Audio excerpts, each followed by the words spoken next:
ओम शांति। अॼु जी मिली तारीख़ आहे 6/2/2026। अॼु मिठा मिठा बाप दादा चवनि था मिठे मिठे ॿार, हाणे इहा चढ़ती कला जो समय आहे। भारत ग़रीब सां साहूकार ठाहींदो आहे। तव्हां बाप सां सतयुगी बादशाही जो वरसो वरिता आहियो। कृष्ण बाबा जो कहिड़ो टाइटल श्री कृष्ण खे न ॾेई सघंदा आहिनि। उतां बाबा आहिनि ग़रीब निवाज। श्री कृष्ण खे हीअं न चईंदासीं, उहो त ॾाढो धनवान आहे। उन्हनि जे राज्य में सभु साहूकार आहिनि। बाप जॾहिं ईंदा आहिनि त सभिनि खां ग़रीब भारत आहे। भारत खे साहूकार ठाहींदा आहिनि। तव्हां चईंदा असांजो भारत स्वर्ग हुयो, हाणे न आहे, वरी खां ठहिण वारो आहे। ग़रीब निवाज बाबा ई भारत खे स्वर्ग ठाहींदा आहिनि। गीता आख़िर उहो ॾींहुं आयो अॼु। ओम शांति। मिठे मिठे रूहानी ॿारनि, इहे गीत ॿुधियो। जीअं आत्मा गुप्ता, शरीर प्रत्यक्ष आहे। आत्मा हिन अखियुनि सां ॾिसण में न ईंदी आहे, इनकॉग्निटो आहे। आहे ज़रूरु, परंतु हिन शरीर सां ढकल आहे। हिन करे चइबो आहे आत्मा गुप्त आहे। आत्मा ख़ुदि चईंदी आहे मां निराकार आहियां। हिते साकार में अची करे गुप्त ठही। आत्मा जी निराकारी दुनिया आहे न, उन में त गुप्त जी ॻाल्हि न आहे। परम पिता परमात्मा बि हुते रहंदा आहिनि। उन्हनि खे चइबो आहे सुप्रीम। ऊच ते ऊच आत्मा आहे, परे ते परे रहण वारो परमात्मा आहे। बाप चईंदा आहिनि जीअं तव्हां गुप्त आहियो, मूंखे बि गुप्त अचिणो पवंदो आहे। मां गर्भ जेल में ईंदो न आहियां। मुंहिंजो नाम आहे शिव। शिव हली ईंदो आहे। मां हिन तन में ईंदो आहियां। तव्हां बि मुंहिंजो नाम न बदिलंदा आहियो। इन्हनि जी आत्मा जो शरीर आहे, इन्हनि जो नाम बदिलंदो आहे। मूंखे त शिव ई चईंदा आहिनि। सभु आत्माउनि जो बाप आहे। त तव्हां आत्मा आहियो, हिन शरीर में गुप्त आहियो।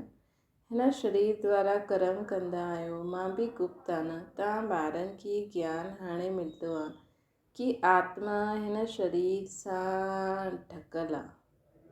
आत्मा आहे इनकॉग्निटो, शरीर आहे कॉग्निटो। मां बि अशरीरी आहियां न। बाबा इनकॉग्निटो हिन शरीर द्वारा ॿुधाईंदा आहिनि। तव्हां बि इनकॉग्निटो आहियो, शरीर द्वारा ॿुधंदा आहियो। तव्हां ॼाणंदा आहियो बाबा आयल आहिनि भारत खे वरी खां साहूकार ठाहिण। तव्हां चईंदा असांजो भारत, हर हिकु पंहिंजे स्टेट जे लाइ चईंदा आहिनि। असांजो गुजरात, असांजो राजस्थान। असांजे चइण सां उन्हनि में मोह पइजी वेंदो आहे। असांजो भारत ग़रीब आहे, इहा सभई मञंदा आहिनि, परंतु उन्हनि खे इहो पतो न आहे कि असांजो भारत साहूकार कॾहिं हुयो, कीअं हुयो। तव्हां ॿारनि खे ॾाढो नशो आहे। असांजो भारत त ॾाढो साहूकार हुयो, दुख जी कोई ॻाल्हि ई न हुई। सत्युग में ॿियो कोई धर्म न हुयो, हिकु ई देवी देवता धर्म हुयो। इहे कंहिंखे बि पतो न आहे। इहे जो वर्ल्ड जी हिस्ट्री जोग्राफी आहे, इहे कोई न ॼाणंदा आहिनि, है न। हाणे तव्हां सिटी रीति सम्झंदा आहियो। असांजो भारत ॾाढो साहूकार हुयो, हाणे ॾाढो ग़रीब आहे। हाणे वरी बाबा आया आहिनि हिनखे साहूकार ठाहिण। भारत सत्युग में ॾाढो साहूकार हुयो, जबकि देवी देवताउनि जो राज्य हुयो। पोइ उहो राज्य काॾे हली वियो, इहो कोई न ॼाणंदो आहे। ऋषि मुनि आदि बि चईंदा हुया न, असां रचना ऐं रचना खे न ॼाणंदा आहियूं। उहे चईंदा आहिनि, बाप चईंदा आहिनि सत्युग में बि देवी देवताउनि खे रचना ऐं रचना जे आदि मध्य अंत जो ज्ञान न हुयो। अगरि हुननि खे बि ज्ञान हुजे कि असां सीढ़ी उतरंदे कलयुग में हली ईंदासीं त बादशाही जो सुख बि न रहे, चिंता लॻल रहे। हाणे तव्हांखे चिंता लॻी आहे कि असां सतो प्रधान ठहूं। पोइ असां सतो प्रधान कीअं ठहूं? असां सतो प्रधान हुयासीं, असां सतो प्रधान कीअं ठहूं? असां आत्माऊं जो निराकारी दुनिया में रहंदा हुयासीं, हुतां खां पोइ कीअं सुखधाम में आयासीं, इहे बि ज्ञान असां में आहे। असां हाणे चढ़ती कला में आहियूं। 84 जन्मनि जी सीरी आहे। ड्रामा अनुसार हर हिकु एक्टर नंबरवार पंहिंजे समय ते अची करे पाठ वॼाईंदो आहे। हाणे तव्हां ॿार ॼाणंदा आहियो ग़रीब निवाज़ कंहिंखे चइबो आहे, इहा दुनिया न ॼाणंदी आहे। गीत में बि ॿुधियो न, आख़िर उहो ॾींहुं आयो अॼु जंहिं ॾींहं जो रास्तो तकंदा हुआसीं। सभु भॻत आहिनि। भॻवानु कॾहिं अची करे असां भक्तनि खे हिन भक्ति मार्ग सां छुड़ाए करे सदगति में लाहींदा। इहो बि हाणे असां सम्झो आहे कीअं बाबा असांखे सदगति में लाहींदा आहिनि, इहा हाणे असां सम्झो आहे। बाबा वरी खां आया आहिनि हिन शरीर में। शिव जयंती बि मल्हाईंदा आहिनि त ज़रूरु ईंदा आहिनि न। ईअं बि न चईंदासीं मां श्री कृष्ण जे तन में ईंदो आहे, न। बाप चईंदा आहिनि श्री कृष्ण जी आत्मा 84 जन्म वरितई। उन्हनि जे ॾाढे जन्मनि जे अंत जो इहे अंतिम जन्म जो पहिरें नंबर में हुयो, उहा हाणे अंत में आहे। तत्वम जीअं ब्रह्मा बाबा जी स्टोरी हुआ असांजी। मां त साधारण तन में आहियां, तव्हांखे अची करे ॿुधाईंदो आहे। मतिलबु जीअं ब्रह्मा बाबा सतो प्रधान खां तमो प्रधान ठहिया, पोइ वरी सतो प्रधान ठहिया, हीअं असां बि सतो प्रधान खां तमो प्रधान ठहींदा आहियूं, पोइ वरी सतो प्रधान ठहींदा आहियूं। बाबा अची करे ॿुधाईंदा आहिनि तव्हां कीअं 84 जन्म भोॻिया। सरदार माण्हू बि सम्झंदा आहिनि हिकु ओंकार परम पिता परमात्मा हिकु निराकार बाबा आहे। उहो बराबरि मनुष्य खां देवता ठाहिण वारो, उहो ज़रूरु मनुष्य खां देवता ठाहिण वारो। त छो न असां बि देवता ठहूं। जो देवता ठही वेंदा उहो हिकदमि चटक पवंदा। जो देवता ठहिया हूंदा, मतिलबु पिछले जेकी आत्मा देवता कुल जी हूंदी, उहो ज्ञान ॿुधी करे बाबा जो परिचय ॿुधी करे चटक पवंदी। मतिलबु बाबा खे यादि ज्ञान युग में ॾाढी तिखी हली वेंदी। देवी देवता धर्म जो हिकु बि पंहिंजे खे न सम्झंदो आहे हिते त। ॿिया धर्मनि जी हिस्ट्री ॾाढी नंढी आहे, कंहिंजी 5000, कंहिंजी 1250। तव्हांजी हिस्ट्री आहे 5000 वर्ष जी। देवता धर्म वारा ई स्वर्ग में ईंदा न, ॿिया धर्म वारा त पोइ ईंदा। देवता धर्म वारा बि हाणे ॿिया धर्मनि में कन्वर्ट थी विया ड्रामा अनुसार, पोइ बि ईअं कन्वर्ट थी वेंदा, पोइ पंहिंजे धर्म में लौटी ईंदा। जेका बि असांजे धर्म जी आत्माएं हूंदियूं उहे पंहिंजे धर्म में हाणे लौटी ईंदियूं। बाबा सम्झाईंदा आहिनि ॿार तव्हां त विश्व जा मालिक हुयो, तव्हां बि सम्झंदा आहियो बाबा स्वर्ग जी स्थापना करण वारा आहिनि, त असां छो न स्वर्ग में हूंदासीं। बाबा सां असां वरसो ज़रूरु वठंदासीं, त हिन सां सिद्ध थींदो आहे इहो असांजो धर्म आहे। जो न हूंदो उहो ईंदो ई न। चईंदा पराए धर्म में असां छो वञूं। तव्हां ॿार ॼाणंदा आहियो सत्युग नई दुनिया में देवताउनि खे ॾाढो सुख हुयो। सोने जा महल हुया न। सोमनाथ जे मंदर में केतिरो सोनो हुयो, अहिड़ो कोई ॿियो धर्म हूंदो ई न आहे। सोमनाथ मंदर जहिड़ो एतिरो भारी मंदर कोई न हूंदो। ॾाढे हीरे जवाहरात हुया। बौद्ध आदि जे कोई हीरे जवाहरातनि जा महल थोरी हुया। तव्हां ॿारनि खे जंहिं बाप एतिरो ऊंच ठातो उन्हनि जी तव्हां केतिरी इज़त रखी न, तॾहिं त एॾो ऊचो मंदरु ठातो न। सम्झंदा आहिनि अच्छा सुठो कर्म करे करे विया। हाणे तव्हां ॼाणंदा आहियो सभिनि खां सुठो कर्म पदक पावन बाबा ई करे करे वेंदा आहिनि। तव्हांजी आत्मा चईंदी आहे सभिनि खां उत्तम ते उत्तम सेवा बेहद जो बाबा ई अची करे कंदा आहिनि। असांखे रंग सां राव बेगर सां प्रिंस ठाहे छॾींदा आहिनि। जो भारत खे स्वर्ग ठाहींदा आहिनि उन्हनि जी हाणे इज़त कोई न रखंदो आहे। तव्हां ॼाणंदा आहियो ऊच ते ऊच मंदिर ॻायल आहिनि जंहिंखे लूटे विया। लक्ष्मी नारायण जे मंदिर खे कॾहिं न लूटंदा।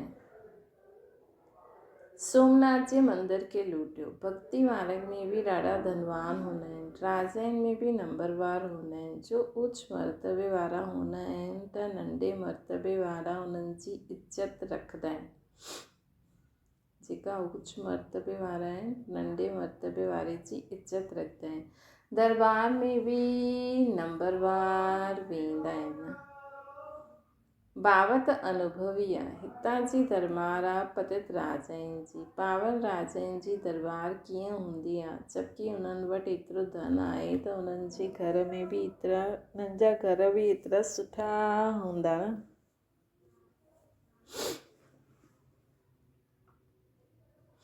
उन्हनि जा घर बि एॾा सुठा हूंदा। हाणे तव्हां ॼाणंदा आहियो बाबा सखे पढ़ाइनि था, स्वर्ग जी स्थापना कराइनि था। असां महाराजा महारानी स्वर्ग जा ठाहींदासीं।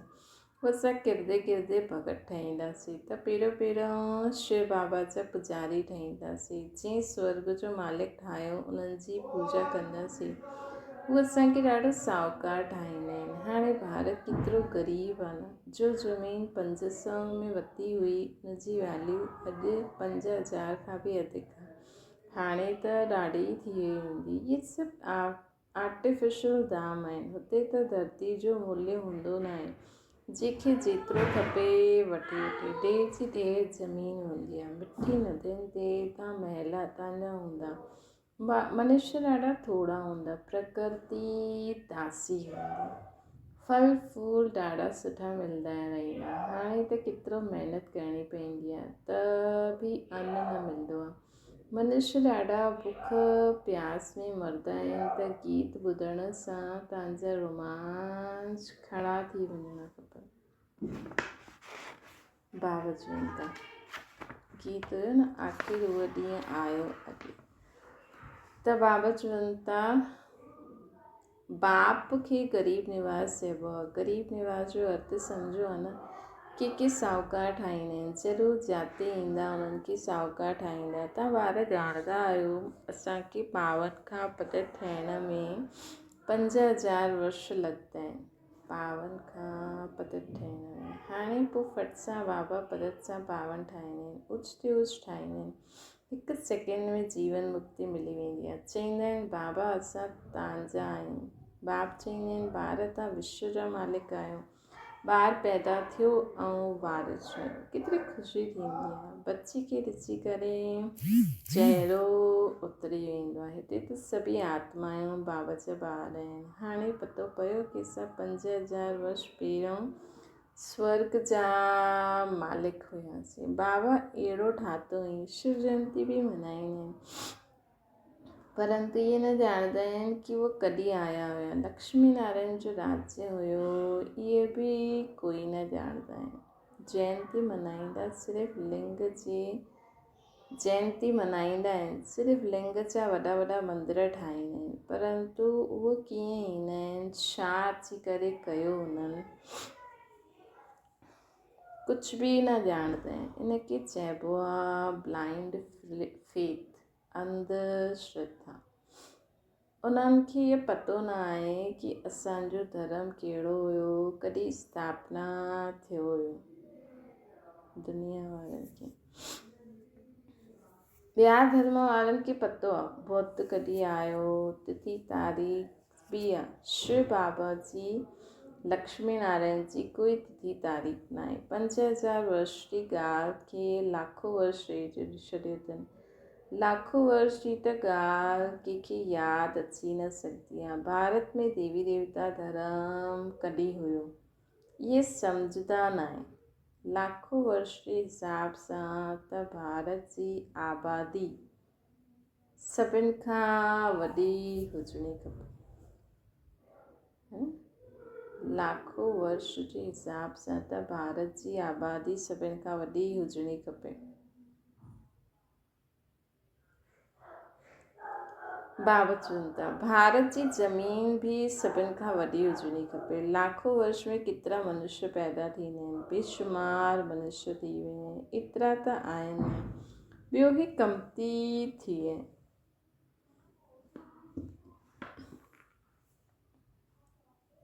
कमती थी आहिनि।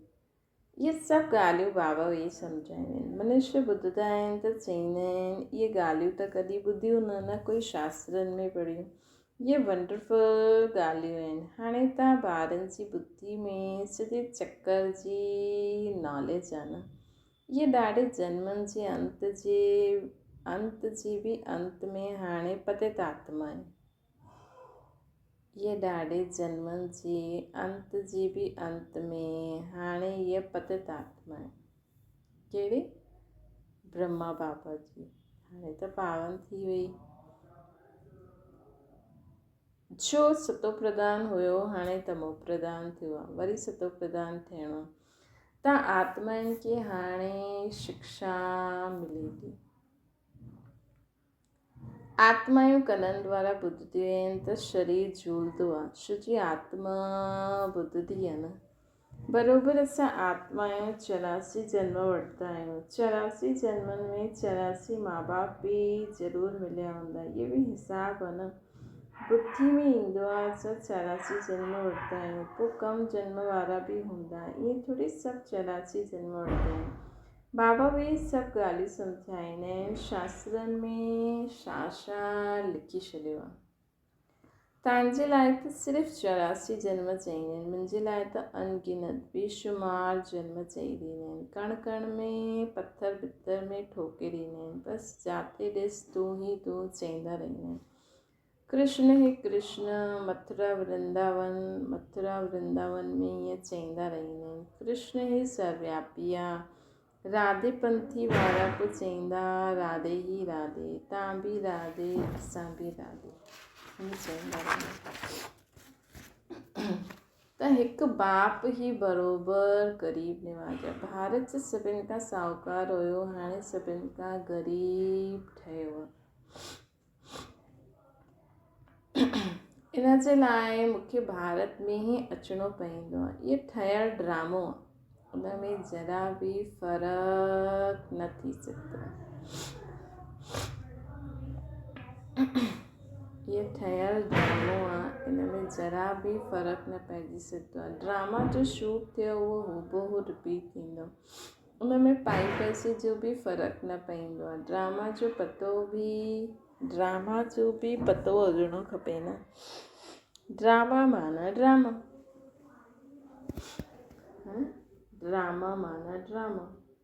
ड्रामा जो शूट थियो उहो हूबहू रिपीट थींदो। इन में पाई पैसे जो बि फ़र्क़ु न थी सघंदो। ड्रामा जो बि पतो हुजणो खपे। ड्रामा माना ड्रामा, उहो थींदो आहे हद जो ड्रामो। इहो आहे बेहद जो ड्रामो। हिन बेहद जे ड्रामे जे आदि मध्य अंत जो कोई न हिनखे ॼाणंदो आहे। जो ग़रीब निवाज़ निराकार भॻवान खे ई मञंदा आहिनि, श्री कृष्ण खे न मञंदा आहिनि। त ग़रीब निवाज़ निराकार भॻवान ई आहे, श्री कृष्ण आहे। श्री कृष्ण त धनवान सतयुग जो प्रिंस ठहींदा आहिनि। भॻवान खे त पंहिंजो शरीर ई न आहे। हू त अची करे तव्हां ॿारनि खे धनवान ठाहींदा आहिनि, तव्हांखे राजयोग जी शिक्षा ॾींदा आहिनि, पढ़ाई सां बैरिस्टर आदि ठही करे पोइ कमाई कंदा आहिनि। बाबा बि तव्हांखे हाणे पढ़ाईंदा आहिनि। तव्हां भविष्य में नर सां नारायण ठहींदा आहियो। तव्हांजो जन्म त थींदो, ईअं त न स्वर्ग कोई समुद्र सां निकिरी ईंदो। श्री कृष्ण बि जन्म वरितो हुई। कंसपुरी आदि हिन समय त हुई न। श्री कृष्ण जो केतिरो नाम ॻायल आहे, हुनजे माउ बाप जो न ॻायल आहे, हुनजो बाप किथे आहे। ज़रूरु शिव कृष्ण कंहिंजो त ॿार हूंदो न। श्री कृष्ण जॾहिं जनम वठंदा तॾहिं थोरा पतित बि रहंदा। जॾहिं उहो बिल्कुलु ख़तमु थी वेंदा तॾहिं उहो गद्दी ते वेहंदा, पंहिंजो राज्य वठंदा। तॾहिं खां हुननि जो संवत शुरू थींदो, मतिलबु हिकु तॾहिं खां शुरू थींदो।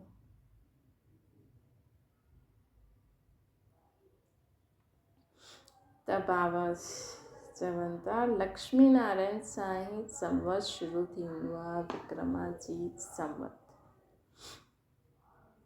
तॾहिं खां उहा पवित्र शरीर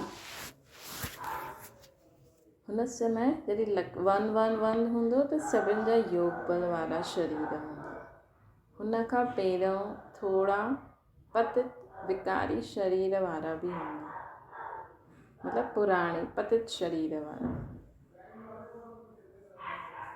तव्हां पूरो हिसाबु लिखंदा आहियो इन्हनि जो राज्य केतिरो समय हुयो, पोइ हिननि जो केतिरो समय हुयो, त मनुष्य सम्झदा ये कल्प जी आयु वॾी थी न सघंदी आहे। 5000 वर्ष जो पूरो हिसाबु आहे। तव्हां ॿारनि जी बुद्धि में ईंदो आहे असां कल्ह स्वर्ग जा मालिक हुआसीं, बाबा असांखे ठातो हुई, तॾहिं त उन्हनि जी शिव जयंती बि मल्हाईंदा आहियूं। तव्हां सभिनि खे ॼाणंदा आहियो क्राइस्ट गुरु नानक आदि कॾहिं आया, इहे तव्हांखे नॉलेज आहे। वर्ल्ड जी हिस्ट्री जोग्राफी हू बहू रिपीट थींदी आहे। इहा पढ़ाई केतिरी सहज आहे न। तव्हां स्वर्ग खे ॼाणंदा आहियो, बराबरि भारत स्वर्ग हुयो। भारत अविनाशी खंड आहे। भारत जहिड़ी महिमा ॿियो कोई जी न थी सघंदी आहे। सभिनि खे पदत खां पावन ठाहिण वारो बाबा हिकु ई आहे। अच्छा, मीठी मीठी सिकिल जे ॿारनि प्रति माता पिता बाप दादा जो यादि प्यार ऐं गुड मॉर्निंग। रूहानी बाप जी सभिनि रूहानी ॿारनि खे नमस्ते। असांजी बि रूहानी माता पिता बाप दादा खे यादि प्यार गुड मॉर्निंग ऐं नमस्ते। धारणा जे लाइ मुख्य साथ ड्रामा जे आदि मध्य अंत जो ज्ञान बुद्धि में रखते हुए सभु चिंताऊं छॾे ॾियणियूं। हिकु सिधो प्रधान ठहिण जी चिंता रखणी आहे। ॿियो आहे ग़रीब निवाज बाबा भारत खे ग़रीब सां साहूकार ठाहिणा आहे। ग़रीब निवाज बाबा भारत खे ग़रीब खां साहूकार ठाहिणा आहिनि, उन्हनि जो पूरो पूरो मददगार ठहिणो आहे। भारत खे साहूकार ठाहिण जे लाइ मददगार थियणो, पंहिंजी नई दुनिया खे यादि करे सदा ख़ुशि रहणो।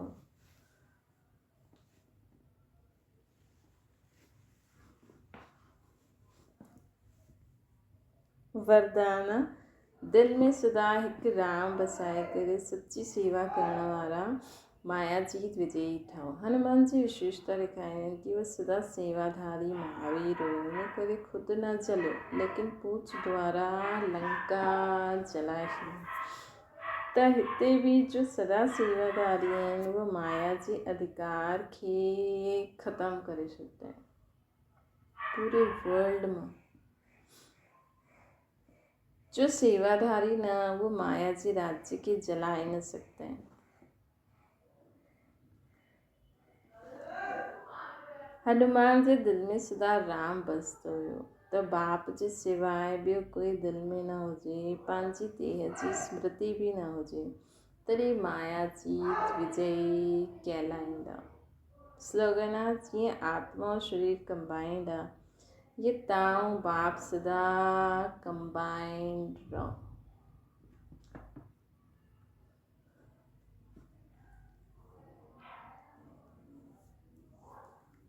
स्लोगन आहे अव्यक्त इशारो।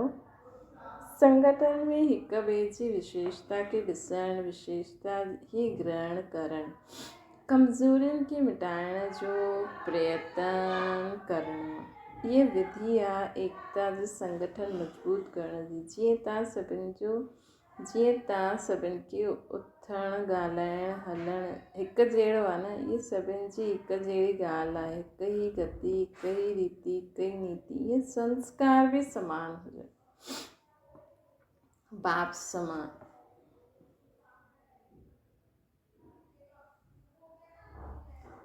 भिन्नता हूंदे बि हिक ॿ में विश्वास रखी सभिनि जे वीचारनि खे सत्कार ॾियो, इहा एकता जो आधार आहे। अच्छा, ओम शांति। बाबा खे यादि करो।